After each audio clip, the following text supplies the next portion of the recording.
য়াচিংফা হৈছে টাই আহোমসকলৰ বাবে এগৰাকী পূজনীয় পূৰ্বপুৰুষ যাক জ্ঞান, ব্যাকৰণ প্ৰণেতা, শিল্পী আৰু সাহিত্যৰ প্ৰণেতা বুলি ধৰা হয়।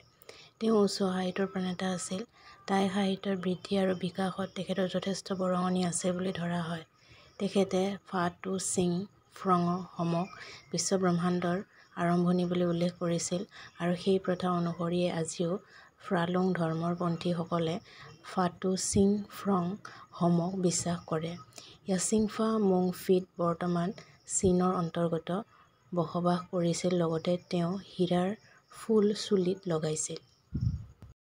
য়াচিংফা চেং খাম নামেৰে আহোমসকলৰ প্ৰাচীন পূৰ্বপুৰুষসকলকো বুজোৱা হয়, যি আছিল উল্লেখিত ক্ষেত্ৰসমূহত সুনিপুণ। মুংফিৰ শাসক লেংডনেও কোনো গুৰুত্বপূৰ্ণ সিদ্ধান্ত লোৱাৰ আগতে য়াচিংফাৰ মতামত লৈছিল বুলি আখ্যানসমূহত পোৱা যায়। গোলাপ চন্দ্ৰ বৰবৰুৱা আহোম বুৰঞ্জীত উল্লেখ আছে যে লেংডনে নিজৰ বংশধৰসকলক পৃথিৱীত ৰাজত্ব কৰিবলৈ স্থাপন কৰাৰ আগতে য়াচিংফাৰ পৰামৰ্শ গ্ৰহণ কৰিছিল। সেইমতে য়াচিংফাই এই বিশেষ লেংডনক সেই সময়ৰ পৰাক্ৰমী ৰজা খেংখামৰ পৰামৰ্শ ল'বলৈ উপদেশ দিছিল। আহোমসকলৰ সৃষ্টি পুনৰ্নিৰ্মাণ তত্ত্ব লাইটোত লেংডনে পৃথিৱীত মহাপ্ৰলয়ৰ সূচনা কৰাৰ আগতে অন্যান্য দেৱ-দেৱীৰ লগতে য়াচিংফাৰ মতামত লোৱাৰ কথা পোৱা যায়। যেতিয়া আহোমৰ পূৰ্বপুৰুষ সুনলুং আৰু সুনলাইয়ে মুং কি অৰ্থাৎ বৰ্তমানৰ চীনৰ ৱাইউ সকলত বসবাস কৰা স্থান এৰি মৌং ৰি অৰ্থাৎ বৰ্তমান চীনৰ চিপ-চং-পান না নামি আহিছিল, তেতিয়া য়াচিংফাই উপদেশ দিছিল, তোমালোকে শাসন কৰিবলৈ গৈ মুংফিৰ শাসক বা ফা নুৰু লেংডনক পাহৰি নাযাবা। তোমালোকৰ ৰাজ কাৰেংটো শিঙৰি কাঠেৰে সাজিবা, এই কাঠেৰেই কং লং অৰ্থাৎ বৰঢোল সাজিবা। অভিষেকৰ সময়ত চুম ফা ৰং চেং মঙক ডিঙিত ওলমাই ল'বা। এইদৰে কৈয়েই চেংফাই বৰ ৰাজকোঁৱৰ সুনলুঙক চুম ফা ৰং চেং মঙক লেংডনৰ পৰা আনি দিছিল, যিটো বংশক্ৰমে চাওলুং চুকাফাই পায় আৰু আনি অসমত স্থাপন কৰে। আহোম ৰজা আৰু সাধাৰণ লোক উভয়ে য়াচিংফাক সন্মান কৰিছিল আৰু আহোম স্বৰ্গদেউসকলে কোনো গুৰুত্বপূৰ্ণ কাৰ্য যেনে যুদ্ধ ঘোষণা, সন্ধি বা সম্ভাৱ্য বিপদৰ সন্মুখীন হোৱাৰ আগতে য়াচিংফাৰ উপাসনা কৰিছিল।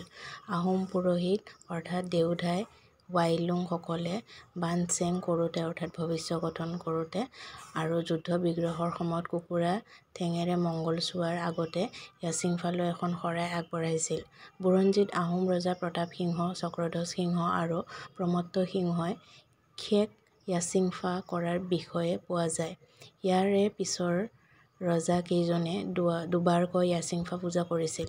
স্বৰ্গদেউ চুহুংমুঙে চুতীয়াসকলৰ সৈতে হোৱা যুদ্ধৰ আগেয়ে য়াচিংফাৰ পূজা কৰি ভৱিষ্যত গঠনৰ সহায় লৈছিল আৰু যুদ্ধত বিজয়ী হৈছিল।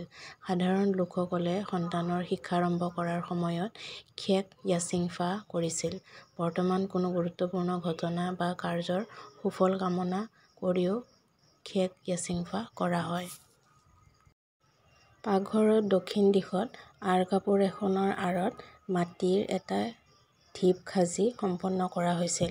য়াচিংফাৰ উদ্দেশ্যে কুমলীয়া বাঁহৰ সৰু চাল এখন সাজি কলপাতত থুৰীয়া তামোল, মিঠাতেলৰ সৈতে চাউল আৰু আদা এখন মাইহাঙত ৩ ভাগ ৰহি, ৩টা কুকুৰাৰ কণী আৰু এগছি মাটিৰ চাকি আগবঢ়োৱা হয়। ওম ফা পূজাত লেংডনৰ লগতে য়াচিংফাকো পূজা আগবঢ়োৱা হয়। আহোমসকলৰ পৰম্পৰাগত বিবাহ পদ্ধতিতো দৰাৰ ঘৰলৈ কইনা গৈ পোৱাৰ পিছত দেৱতা লাংকুৰি লাৰেং জানচাই হুং আৰু লেংডনৰ লগতে য়াচিংফাক এখন শৰাই, পাণ তামোল আৰু এগছি বানফাইৰে অৰ্থাৎ মাটিৰ চাকিৰে সেৱা জনোৱা হয়।